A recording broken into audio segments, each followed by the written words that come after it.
Hello and welcome everyone. Thank you for joining us today for our webinar. I am Dr. Fabienne Chedid and I am the Program Director of the online MSc in Business Analytics. I am delighted to guide you through this session where we will talk about how our program will equip you with the skills needed for a data-driven career or future. I will also be the moderator for the panel discussion with my fellow panelists, Dr. Paulus, Dr. Tarek, and Karl, where we will address the question of why data is crucial for employers today more than ever. But before we start our panel discussion, let me first start by giving you a background about our universities and its business school. So Heriot-Watt University has been a global leader in education and research for more than 200 years. So it was firstly founded in 1821. It is committed to drive impact and innovation through its transnational education, with 5 campuses, 3 in Scotland, 1 in Dubai, and 1 in Malaysia. And of course, the Heriot-Watt Online programs and courses that are flexible and accessible to everyone. Edinburgh Business School is the business school of Heriot-Watt University. It is a global leader in accessible, practice-oriented education and research that focuses on sustainability and responsibility. EBS currently serves more than 14,000 students and has more than 49,000 alumni across 158 countries. Edinburgh Business School stands for more than just academic excellence and research, but also we are very practical, resilient, inclusive, transformational, and very, very ambitious. In terms of our online Masters in Business Analytics, it is available fully online. And over the past few years, we have made significant investment in our time and effort to review our digital platform, our online learning environment, to make sure it supports students, it engages them, and it includes a wide range of variety in terms of resources and interactive activities. So no matter where you are in the world, no matter at which stage in life you are, whether a full-time job or transition in your career, or just balancing work and family life, this program is very flexible, accessible, and inclusive. All the courses on this program, including the program site, can be found on the Edinburgh Business School student portal. Okay, it includes content from video, interactive case studies, practice essays, some tests, maybe to test your knowledge after each topic, and e-textbooks. And most importantly, a collaborative discussion forum that will help you engage not only with other students or colleagues on the course, but also with faculty members and course leaders. In order for you to graduate with an MSc, or a Master's of Science in Business Analytics, you need to complete 7 core courses, which you can see here in front of you, and 1 optional course, which makes it a total of 180 credits. However, it's important to note, because our program is very flexible, we have a few exit points. So it could be postgraduate certificate or postgraduate diploma, which are earlier exit points. And in order to allow for even more flexibility, we allow you to register to 1 course at a time. So it's a very flexible and supportive program, that you can access anywhere, anytime, and it helps you keep yourself engaged in the world of business analytics. All right, so I think we can move now to the most important part of the session, which is the panel discussion. So I have with me Dr. Paulus, Dr. Tariq, and Carl, and I will now ask them to introduce themselves one by one, starting with you, Paulus. All right. Thank you, Fabienne. Hello, everyone. I'm Paulus Adejandra, and I've been a few years now leading this course. And maybe some of you actually already even recognize my name, which is actually appear in the forum. So yes, I'm the program, not the program, sorry. I was a program leader, but now I'm a course leader looking after the course and then try to develop further to your benefit. I'm also starting to look after a new course, which is quite important for this program, which is a business analytics reflective portfolio. On campus in Edinburgh, with where I'm based, I'm a program director of business analytics with advanced practice, and I'm also a global course leader of big data analytics. Thank you. Thank you, Paulus. We can move now to Carl. Hello, everyone. My name is Heriot-Watt Shaya. I'm a senior consultant, a digital consultant by nature. I have been working in the field for over the last 5 years, utilizing the different skills I've learned in academia when it comes to AI, data science, machine learning, implementing them to real-world business problems with different clients, primarily in the Middle East region. So I'm happy to be part of this discussion today. Yeah, I think it's worth noting that Carl, Tariq, and myself are based in Dubai. Thank you, Paulus, for reminding me. And Paulus is based in the Edinburgh campus. All right, Tariq, please introduce yourself. Thank you, Fabienne, for having me in this webinar. This is a very important webinar in this contemporary challenges for the business. And I want to welcome all the audience worldwide and domestically. My name is Tariq Kandir. I'm an assistant professor in business analytics and data science. I'm a program director here in Dubai, and the program leader for 2 courses taught in this program, which is network analysis and big data analytics, and another program director for a different department, sustainable logistics and freight transportation as well. So I want to welcome also Krista, the global course leader, with us. We are lucky to have you in this webinar as well. Thank you so much indeed for joining us. I'm happy to answer any question once I have. Thank you, Fabienne, again, and the stage is yours. Okay, thank you very much for our panelists for taking, the time and to join us in this webinar to talk to our current students and also prospective students. So I think we can now move to our first theme, where I will be discussing mainly the bridge between theory and practice and how, this is really happening in our program. So my first question, I think I will start with Paulus because he is the course leader and the course author for 2 of the main core courses in this program, Business Analytics and Reflective Portfolio. So can you give us, Paulus, an overview of what the students can expect to learn and how these modules are designed to bridge the gap between theory and practical application? Thank you, Fabienne. Let's start with the Business Analytics course. So this course will improve your ability to tackle decision-making problems using data-driven methods. The course examines the roots of quantitative decision-making and develops an understanding as to how the techniques and models contribute to better decision-making. In the meanwhile, the reflective portfolio is the final stage of your master's degree and provides the opportunity to show you that you have gained the necessary skills and knowledge in order to organize and conduct a project following the methods and applying the methods and techniques acquired during the program. It should demonstrate that you are skilled in identifying critical incidents in the business analytics domain, delineate key areas suitable for research, locating, organizing, and critically analyzing the relevant secondary data where possible, and authoritative literature. Apply reflectivity when analyzing the data and making relevant and practical recommendations. Well, I hope that's not too long, really, but that's pretty much everything really in there. Thank you. Okay, thank you, Tariq. So this is really a very good, overview of these two core courses that Paulus is leading on this program.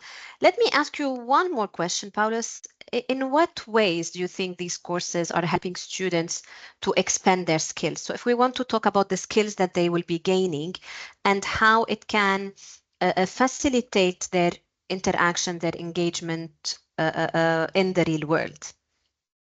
Okay, I think for the real world questions, there's a few examples which is applicable. I think if you look at sector, retail, supply chains, marketing, customer segmentations, and even a strategic decision, business planning, strategy and management, it's all relevant. There's actually many data that we can associate with and looking at that. And well, I can talk a bit more on this one when we have more time, but I think just move on to how this is going to be practical. We have a forum that's been designed for students also to engage with us, faculties, and also the fellow students to share the experience, because I know some of, or many actually of the students that I've engaged with is actually come from the industry. So for a start, if you want to introduce yourself, you can actually start sharing where you work on and then what type of problems you have in everyday jobs, and then sharing with us, and then we can start touching base on the business analytics context of it. Okay, great. Thank you, Paulus. I think now, since we started touching a little bit upon, industry and the real world, maybe let me move to the second theme where I will discuss with Carl, a senior consultant, and I know that you have an engineering background, so you have been working with data, since the beginning of your higher education. So from an industry perspective, Carl, how valuable is an MSc in Business Analytics, in the job market? What are the key skills that you see that are most relevant, most important to students when they're preparing themselves for a role in this analytics field? Very good question, Fabienne. So in the current market landscape, the need for the educational background in business analytics is definitely increasing, and it all stems from an increasing demand. So employers do not really want to just hire people with just a theoretical background that just know how to do business analytics by the book, etc. They want to look at data-driven decision making in a practical way. They want their employees to be data-driven and come up with evidence to any business solutions they have.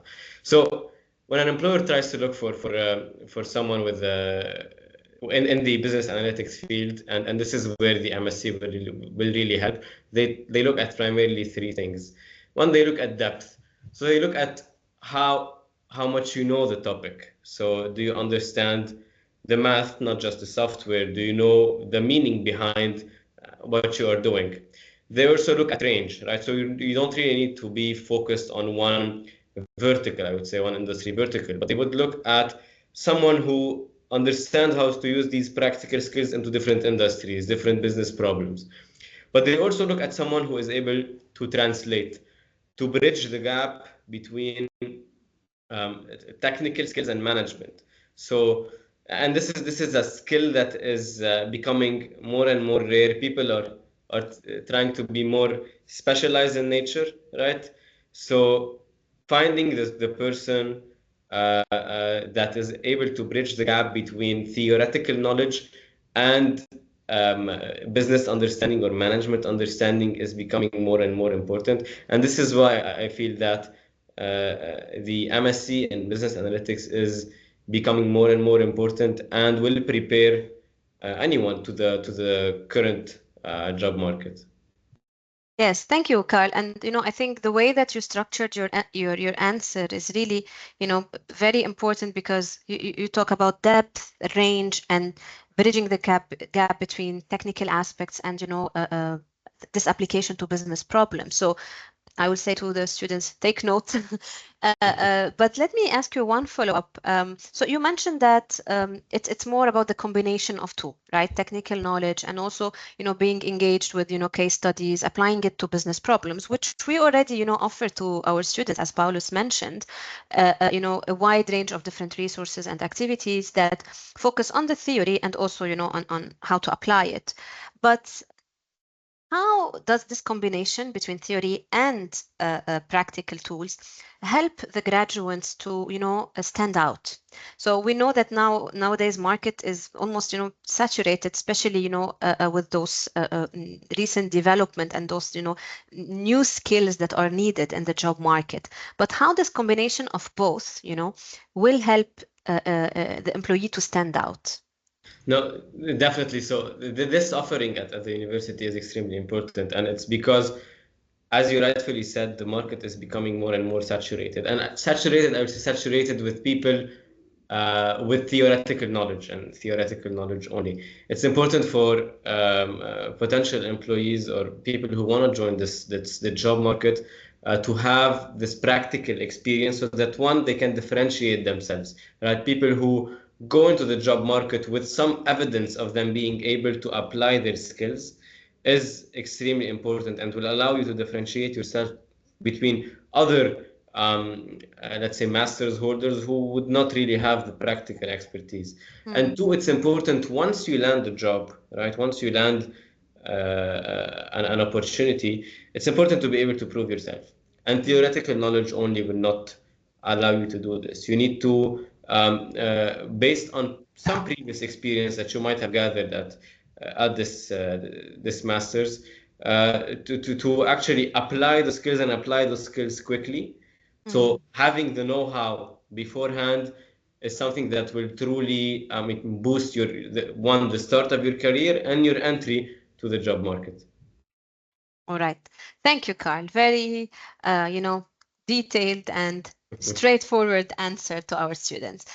All right. So we talked about the current state of the program, what we offer. We talked about what the industry is looking for. Let's move on to where do we go from here, or what the future is about. So this question is for Tariq, who is the program director of the on-campus version of the program in Dubai. What do you see, Tariq, as the biggest trends, changes in this field, which is very, very rapidly evolving and changing over the next few years? Yes, thank you indeed, Fabienne, for this question. Yes, for being an online or an on-campus program director, I found that there are some trends has been issued recently in the industrial profession market, especially in AI and automation. The AI, the application, but the theory is the automation integration. So having the human AI intelligence in the workplace, it's very important to highlight the AI-driven analytic and automation tools to process the large database once we have any problem. So we have to move from a decision-making process to decision-making intelligence, and from decision-making intelligence to be more excellence decision-making process. So AI and human AI reasoning and automation, one of the most important trends. One of the most important application now has been recently issued, which is the AI agentic or agents, which uploaded recently in ChatGPT 5 in the beginning of 2025. Another trend, which is the real-time analytic, which is growing the respond to the growing demand for the real-time data processing to support dynamic business environment, in particularly for forensic finance, detecting fraud, and risk, logistic, and supply chain as well. So in order to meet all of those unexpected future risk and unexpected uncertainty for the future, we have to prepare for more intelligent process, which is called real-time analytic. Another thing from the employer point of view, which is the ethical approach of data and governance issues, which is raising the focus on ethical and privacy analytics and data protection and data privacy issues. Especially here in Dubai, we have a huge amount of laws and regulation as a regulatory environment in the privacy and data analytic protection as well for lots of people. Yeah, thank you. Thank you, Tarek.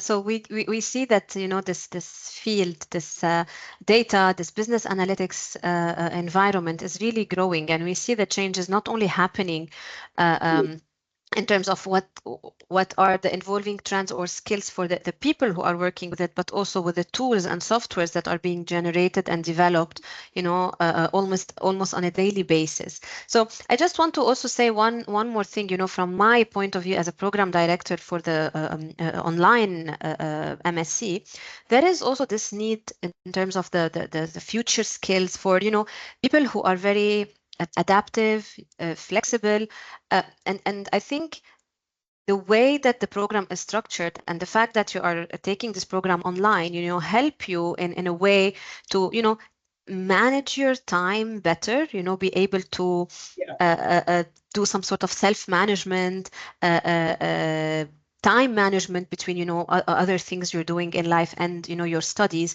So don't underestimate this, because this is also, some kind of skills that are probably indirect that come through, managing different projects that you are working on at the same time, whether studies, a family project, and, work-related project. Virtual collaboration also, is important in terms of, a skill that is also indirectly acquired from this MSc, because you want to keep yourself engaged and contribute to the discussion, but the only way you can do it is through these discussion forums and through this online participation. So these are also some indirect skills that are also evolving, no matter what field it is. Doesn't really depend only on the field of analytics, but these are skills that you acquire along the way in your online study. Okay, I think we can move to the fourth theme, the last theme of this webinar, which is really, it's a question to all panelists, so feel free to, jump at any point. What advice do you give to online students looking to maximize the value of this master's, especially those balancing, so as I said, career transition, work-life balance, or full-time working while taking this online MSc. So in few words, what is your advice to them? Personally, right, I mean, I think that the online setup, right, by itself is truly a value add, right? It's important to be able to continue stepping forward in your career whilst working on your skills, and being able to leverage this, right, this setup truly makes a difference. So you'll be able to actually spend the necessary amount of time evolving those skills with this program, while at the same time trying to advance in your career. And this would apply really for people who also are doing that career shift, are trying to learn extra skills to try and do some sort of career move. So being able to not halt everything, but while proceeding with the online masters is, in my opinion, extremely important, and it's something students need to leverage. Thank you, Carl. Maybe Paulus, you could add something? I'd like to add on that one, really, with the online program. It's really the world is in your hands. It's not like in a classroom where you very much dictated about what you're going to take, but this is now up to you. You're actually given the flexibility to tailor it to your needs.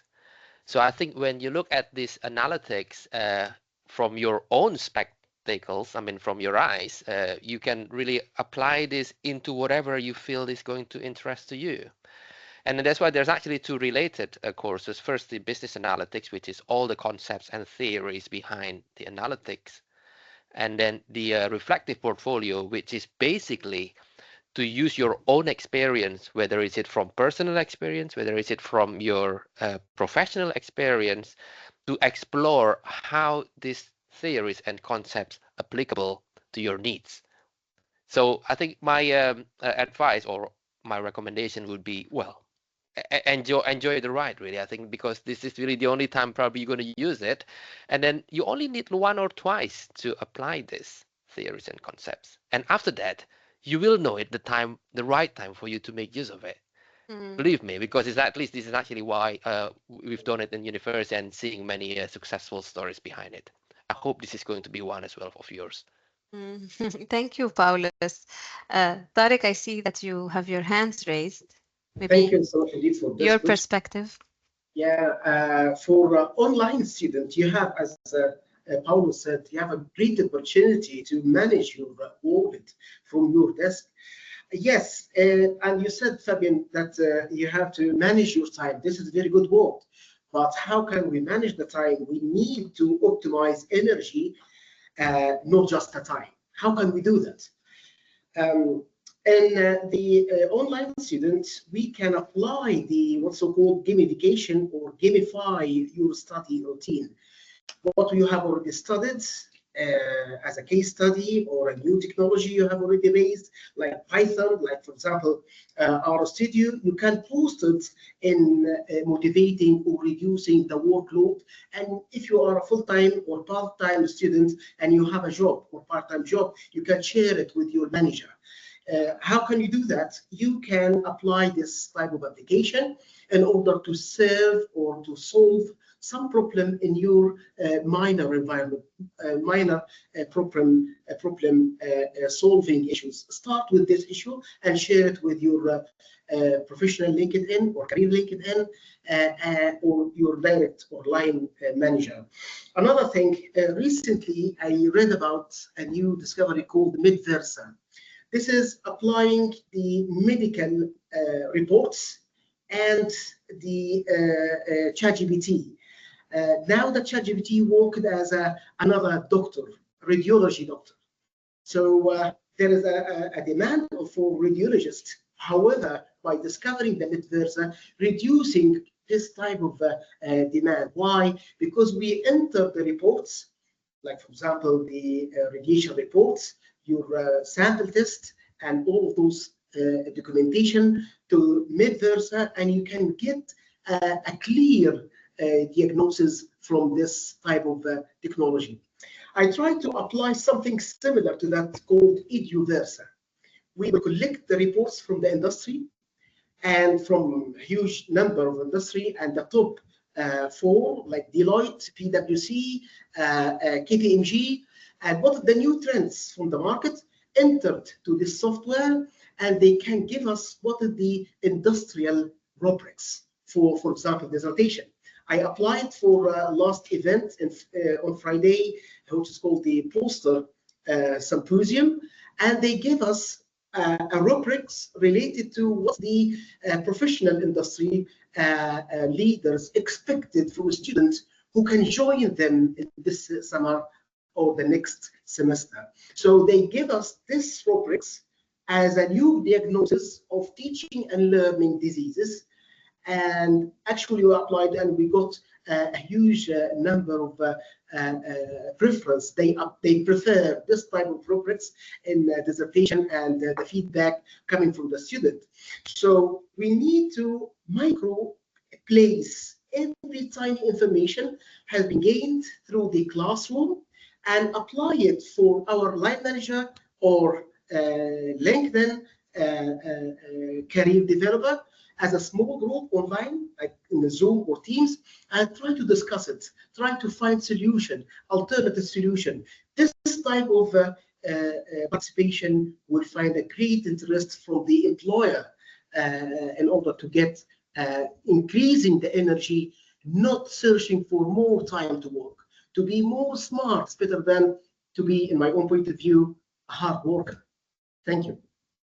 Yeah, this very well resonates, with what the other panelists were saying, which is really about. I mean, I could probably summarize this in the lifelong learning that we keep talking about in our strategy at EBS and at the School of Social Sciences per whole.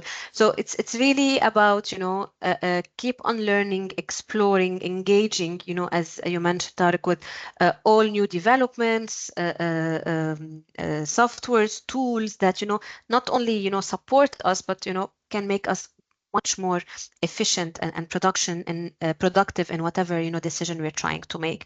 There are a few things that from my point of view I'd like to tell the students to make the most of their online experience. So as Paulus mentioned before, the discussion forum, we see a lot of students, starting their courses, and at the beginning, maybe first few weeks, they are engaging, posting, introducing themselves, maybe writing one or two questions or sharing their thoughts. But then once, the topics start to, go further or more in depth, we see that this engagement, drops down a little bit. So it's really about creating a routine around your studies that is consistent and at the same time well structured and integrated within your own schedule. So what I do, for example, is whenever I've got something coming up, I try to put these in my calendar way before, to know that, okay, this is when I'm planning to have the end of the topic, for example, or this is when the deadline is coming up with, few reminders. So treat this program as an investment, and as Paulo said, enjoy the ride, but at the same time, try to formulate a consistent routine that fits your own commitments and projects, and at the same time, allows you and helps you to be consistent in your engagement, because it's not only about watching those videos, doing the exercises, but also maybe engage in the discussion forum, talk to students, ask questions to course leaders, and maybe attend webinars like this one whenever you see there is an announcement about it on the forum. And if you probably do not have the chance to attend, you can watch the recording later. So keep on top of these things. I know it might be challenging to manage different things at the same time, but because it's studying, this program is really about studying one course at a time, we let you focus on the course and make the best out of it. Another thing that relates to lifelong learning, I think we offer a wide range of resources, as I said, and activities. So it's really about trying to apply these case studies, assignments, and try to look at them from your own perspective. So no matter what sector or industry you're coming from, the business analytics or the data in general will be relevant no matter what. So probably take this and try to apply it in your own way. So this is a point also that Carl mentioned, and try to showcase it to, fellow colleagues at work, maybe talk about it, in meetings, try to reflect on it, and, critically reflect and use it in your day-to-day basis. So that's what I could probably say about making the most of the online MSc experience. But again, at the same time, enjoy it, because if you're not enjoying it, you're not finding what you're doing interesting and inspiring, you would probably be demotivated at some point, in your journey. So keep enjoying it, keep engaging, and make the best out of the resources that are offered, and also about your earlier knowledge, and try to connect it with every new concept you learn. All right, I think that's it for the last theme. Now, I think we've got maybe around 5 or 10 minutes to take some questions from the audience. So I want to invite you to post questions in the chat. I will pick these up and choose maybe one or two to address. You can type in the chat. Okay, there's one question from Shun. Thank you for posting it. How can we manage the data security when we use tools, AI tools like Copilot, ChatGPT, etc.?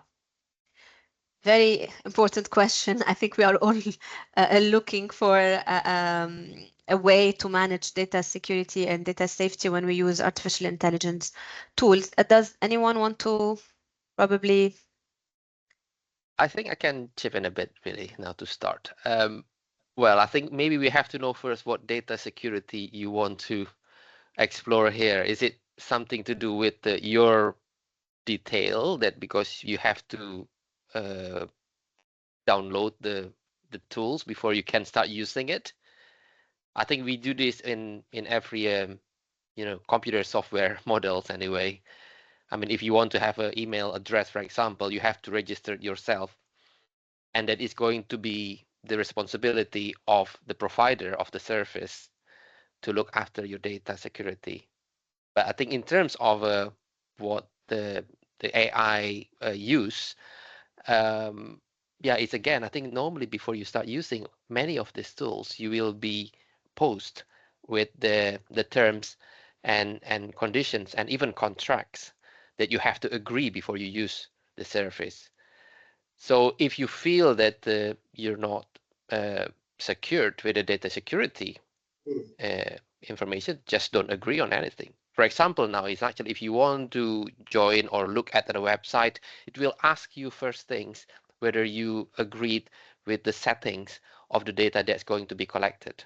Like the cookies, for example, as a start, you can agree or disagree. I used to agree on everything, but until at some point I read more about data security and I start rejecting everything. But again, with the rejecting everything, you also still giving your informations about that. Well, maybe next time you'll be asked again about this. So every time now I checking a new website, and then it will prompt with the new questions whether you agree or not. So as simple as a yes and no, basically. I think because this computer world is really just a simulations of everything with 0 and 1 into much more complicated word. So that's a bit of what I can understand. But maybe Carl or Tarek would have more on this one. Maybe let me add one thing, right, from a practical standpoint also, because we face this every day in the industry, right? We want to use these new AI tools. We want to make sure that we're as efficient as possible, and these AI tools definitely do help us to become more efficient. But we also want to protect the data of our clients, our proprietary company data. So it's important to, before you use any AI tool, as Paul said, to understand how they can be used, whether you have confidentiality on your data within the tool or not. So there are some practical tips and tricks that can be used to protect that data, such as, for example, if you're uploading any numbers, you can mask it, multiply it by a random number, etc. But what I always advise my fellow colleagues to do is to go into the specific settings of the tool you're using, and that would be available in most widely adopted tools such as ChatGPT, Gemini, etc. And to, if you don't want the data to be used for any training purposes or to be communicated backwards to the AI company, right? Turn off the setting that has under data controls that allows for your data to be read, right? This will at least act as a first layer of protection. But generally, whether you're using any tool, try to follow the compliance guidelines of the data you're using, right? And don't play with the devil, right? Don't upload something that you really don't want to be leaked. Yes, very, very good point. And I think, Carl, you added some practical ways, to avoid that, because, I know that, from a consultancy perspective, there's like lots of confidentiality issue when it comes, to client-related project. But at the same time, you want to try and leverage, what these tools can, help you or support you in terms of, making your timing a little bit more efficient. Okay, are there any other questions? We still have around 4 minutes in our call, which was initially scheduled for 45 minutes. Apart from AI, what are the biggest trends or topics you're seeing that are influencing the field of business analytics? This one, maybe I can start a little bit. So there is, so we have been in some discussions with the new course teams in the business analytics program. And, we were trying to look at what other topics can be added. And there are a few topics, from whether it was in industry or maybe in some workshops or webinars that I've attended before, that we keep hearing about storytelling. Okay, and I think one of the fundamentals of the way you communicate your story, once you analyze the results, is basically how well you are visualizing those results. So I think data visualization and storytelling can, go hand in hand. And in terms of business analytics or insights generated from business analytics, it's really also important to know how to visualize your results or visualize your data according to the audience that you're presenting this data for. So in the H11BA, I think, Paulus, there is an element of visualization that you focus on, how to basically, present the data.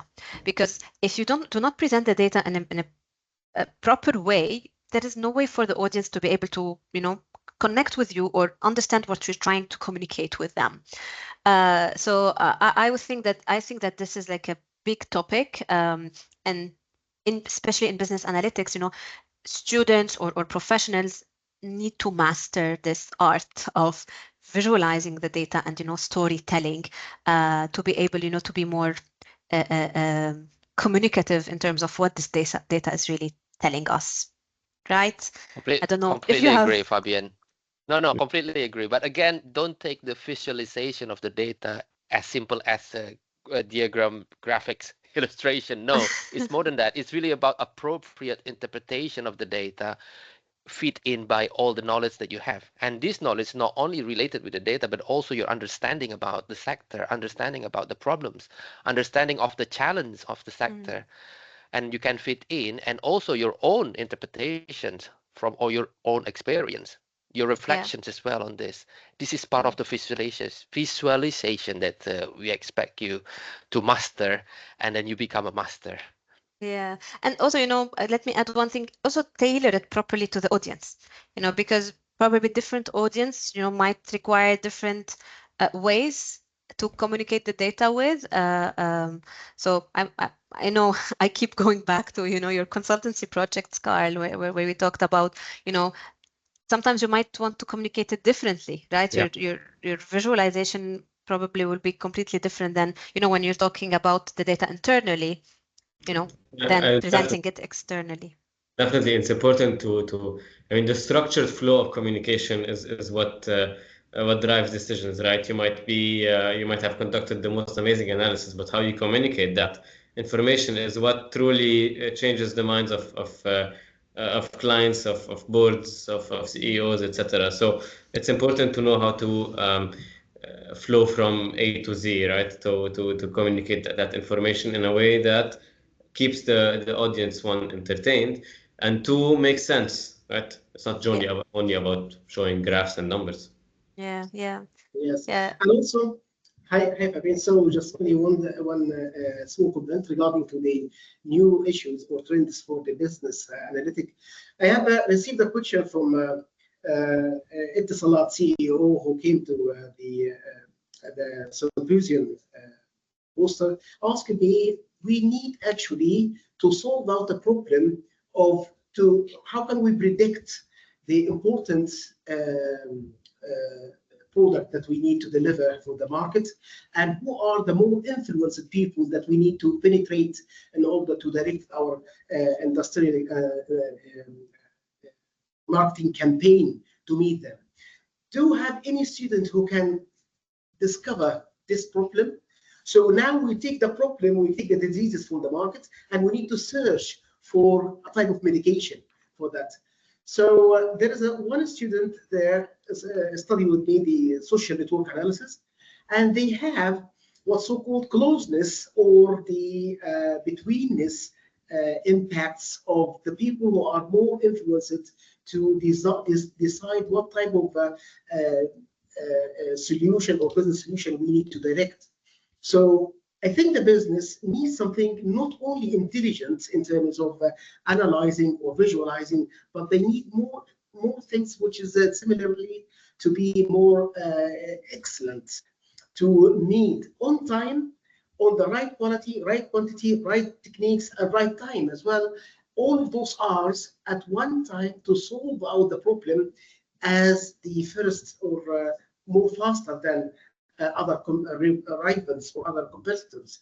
So the market will tell us what type of data automation or data visualization that we need in order to present it for the issues.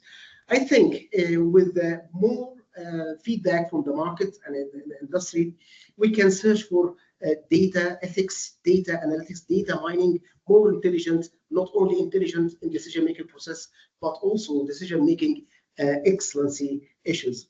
I think in the future time, with this future, maybe 10 years maximum, we will search for not only a human rights, but robotics rights, which is called leadership style for the future, which we can name it as a generation sigma, not alpha or beta, or people who are born in 2050 up to 10 years, 2060. So the automation will be the most important and more intelligent, maybe more than the human being. Thank you, Tarek. Thank you, Paulus. Thank you, Carl. I think, with this last question, we can end our webinar. I do not see any more questions in the chat. So thank you, everyone, for joining. Thank you to our panelists for taking the time, to join and prepare for this webinar. I hope students found it useful. I hope prospects listened to, insightful discussions. As they expected when they registered to this webinar. Thank you, Tifara, for the thumbs up. And again, thank you for the Heriot-Watt Online team who helped us, to run this session very smoothly and having you all with us today. Thank you, everyone. Thank you, Fabienne. Thank you for this wonderful webinar. Thank you. Thank you, Fabienne. Thank you. Thank you. All right. Bye for now. Bye. Bye.